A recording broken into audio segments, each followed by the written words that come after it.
Our mission is to figure out how both Adam and Eve and the serpent could all be Aram, how they could all be both naked and subtle. And in order to do that, we're going to have to dig into the meaning of the word Aram. Now, in the future, this tool, which is still in beta test, will allow you to be able to directly study on the word Aram. For now, what we're going to do is we're going to look at a word and phrase, and we're going to do a search on the word subtlety. S-U-B-T-I-L-T-Y, using the King James spelling. So I do go, and I find 3 words here in the Old Testament, in Genesis, 2 Kings, and Proverbs. I'm going to switch over to Strong's to find if any of these have the same root, Aram. And in actual fact, if I come down to Proverbs 1:4, I see that subtlety here has the root 6195, and that the 6195 has our 3 root letters, Aram, that it comes from 6193, which is Orem, which also has our 3 key letters, and that it goes all the way back to our primitive root, 6191, Aram. So this word then is definitely related to the Aram of subtle and naked that we are studying. Now, let's read Proverbs 1:4. It says here, to give subtlety to the simple, to the young man knowledge and discretion.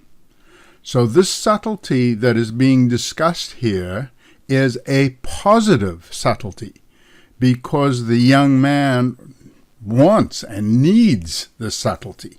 So this is not the same kind of subtlety that describes the serpent, because the serpent's subtlety is a negative subtlety. And actually, when we come over here to the words that are used by the King James translators, we're going to find something very, very interesting. And that is, let's read them. We have the word guile, another word prudence, and then subtlety, willy, and wisdom. And what we find here is that some of these words could be negative, and some of them could be positive, and some of them could be both. We already have seen that subtlety concerning the serpent is negative. We now see a much more specific word which is negative, and that is the word guile. Guile, it's very difficult for it to be positive when a person possesses this, and we're going to see an example of how Aram for guile, or guile for Aram, is used in just a minute. But look here for the word wisdom. Now, wisdom, let's look and see where Aram and wisdom are used. Now, once again, normally we do a study that would help us find it directly from Aram, but I can't do it yet in this tool. So what I'm going to do is go down to Proverbs here, and it's in Proverbs 8:5. And we'll go there. We're still in Strong's, and in verse 5, we'll see here that the word for wisdom is 6195, the same as our word for subtlety. Okay, now, is it positive or is it negative? O you simple, understand wisdom, and ye fools, be you of an understanding heart. So the wisdom here is for the simple so that they can understand. This is a positive wisdom. So Aram can be positive. That is very clear. Now let's look at the word guile. So we're going to come here and, okay, we'll stay in reference because I've already located it for you, but you'd have to do this study yourself. And this one is in Exodus 21 and verse 14. So we go there, Exodus 21:14.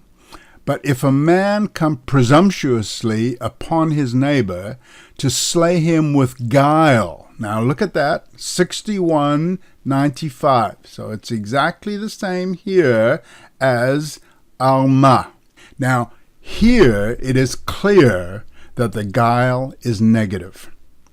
So we have the same word, aram, describing Adam and Eve on one side and the serpent on the other, and the same word can be used positively for wisdom and the right type of craftiness, of subtlety, of prudence in a very positive way, and it can also be used very negatively for wrong type of subtlety, and specifically and especially as translated here with the word guile.